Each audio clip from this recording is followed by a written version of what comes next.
ከዛ ወደ ባህር ዳር አርኩኝ። ባህር ዳር ከደረስኩኝ በኋላ ዝም ብዬ ያው ስራም የለኝም፣ በጣም እየተንገላተው፣ በጣም እየራበኝ እየጠማኝ ዝም ብዬ ቀኖችን ጊዜዎችን ማሳለፍ ጀመርኩኝ። ከዚያ በኋላ ቀበሌ 16 አንድ ምርጥ ሰው እንደው መልካም ሰው እግዚአብሔር የወደደው ሰው አገኘሁኝ። ሹመት ይባላል። በዚህ አጋጣሚ ስሙን ብቻ ነው የማውቀው፣ የአባቱ ስም አላውቀውም።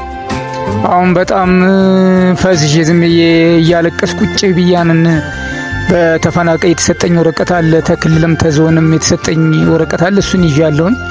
ምን እንደሆነ እኔ ወንድም ምናምን አለኝ። አይ በእናትህ እኔ እንዲህ ነበርኩኝና በጣም በቃ አሁን ለትም የምበለው የለኝም፣ እንደገና የአልጋ የዕለት እየከፈልኩ ነው ማድረው፣ በቃ በጣም ግራ ገባኝ ምናምን አልኩት። በቃ ችግር የለውም ብሎ ወደ ቤት ይዞኝ ሄደ። እንትን ላውንደሪ ቤት አለው። ሌላ ብዙ ቢዝነስ ውስጥ ነው የሚሰራ። የሚገርማችሁ በጣም 4-5 አይነት ስራ ላይ ነው ያለ። ከዛ ዛኝ ይዞኝ ሄደ። ያንን አሳየኝ። በቃ እዚህ ተኔ ጋር ትሆናለህ፣ አይዞህ ችግር የለውም አለኝ። ይሻልኩትኝ። ከዛ ወስዶ ምግብ ገዛልኝ። ምግብ በለው፣ ቡናም ገዛልኝ። ከዛ መሸ፣ አብረን እየተጫወትን አመሸን። ከዛ ምን የመሰለ ፍራሽ፣ ስፖንጅ ፍራሽ ገዛልኝ። ብርድ ልብስ የለኝም ነበር የምለብሰው፣ ሁሉ ገዛልኝ። በቃ ቁጭ በል ችግር የለውም ቤቴ እግዚአብሔር ነው አለና አስቀመጠኝ። እሺ ብዬ ቁጭ አልኩኝ። ጭራሽ አሁንም ምግብም ሁሉም ነገር ተመቻችቶልኝ እየኖርኩኝ አይምሮን ዝም ብሎ ረበሼ። በቃ ምንም አልቻልኩኝም። አንደኛ ሰውየውን እያጨናነኩ ነው እዛ፣ ሁለተኛ እኔስ እስከመቼ ድረስ ነው እንደዚሁ የሚለው በቃ ውስጤ ነው እየረበሸኝ። ጭራሽ ሌሊት እንደውም በቃ በቅዠት ምናምን እየረበሽኩት በቃ አወቀም እንደሆነ ነው እንዲህ የምትሆነው እንዲህ ሆንክ ነው እንኳ በሌሊት ምናምን አለኝ። እኔ ምንም አይታወቀኝም እንኳ አልኩት። በቃ አሁን ምን ሙዚቃው እንዲሰራ ነው የምትፈልገው ምናምን አለኝ። አዎ እኔ ሙዚቃው እንዲሰራ ነው የምፈልገው ነበረ፣ ግን ተስፋ ቆርጫለሁ፣ ምንም አይሳካም አልኩት። በቃ አፍሽር አለኝ። ከዛ ማለት ነው እኔ ሳልሰማ ተጓደኞቹ ተባጃጅ ሹፌሮች እንዲህ ተሚግባባቸው 15 ሰብስቦ 5000 ብር ሰበሰበ። ከራሱ ኪስ ደግሞ 5000 ብር አድርጎ ያንን ብር 10000 ብር ያዘና ናን ደስቲ ሙሉ መሀከል ምናምን አለኝ። ምን ልናረግ ነው የምንሄድ ስለው በቃ እናንዳለኝ። ስንሄድ ለካ አቀናባሪ ሊፈልግ ነው። እዛ ስንፈልግ ስልክ ሰጡን። አምባቸው የሚባል አገኘን። እሱን አገኘ ነው አናገር ነው። እሱም ያችን ብር ለመቀበል ምንም ደስተውን አልቻለም። እሺ አለ። ለካ ሱሰኛ ነው፣ ጫት ይቅማል ምናምን። ከዛ እሺ በቃ ዛሬ እንትን ብሏል፣ ነገ 8 ሰዓት ላይ መምጣት አለብህ ምናምን አለኝ። እሺ አልኩት። ስቱዲዮሙን አሳየን። ከዛ እሺ ብዬ እኔም በጣም ደስ ብሎኝ በበነጋቱ 8 ሰዓት ላይ እርኩኝ። በህድ ያንን ጫት ይቃም መርቅነው ላንኛው በቃ መርቅነው አገኘሁት። በ10 ደቂቃ ግባለኝ። ተዛኝ የተሻለ ስራ አድርጌ ሰራው ብዬ ዝም ብዬ ገብቼ ያው ድካሜንም እንትኔንም እንትን በማለት በቃ ምን ላድርግ አማራጭም የለኝም። 10 ደቂቃ ተሰጠኝ። ያንን ሰርቼ ወጣው።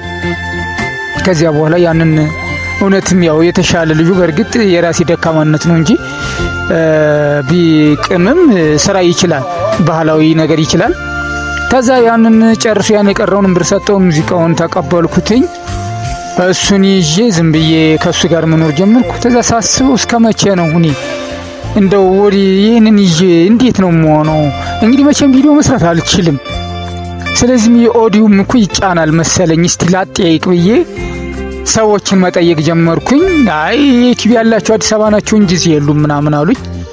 እሺ ብዬ ተነስቼ እንደገና ወደ አዲስ አበባ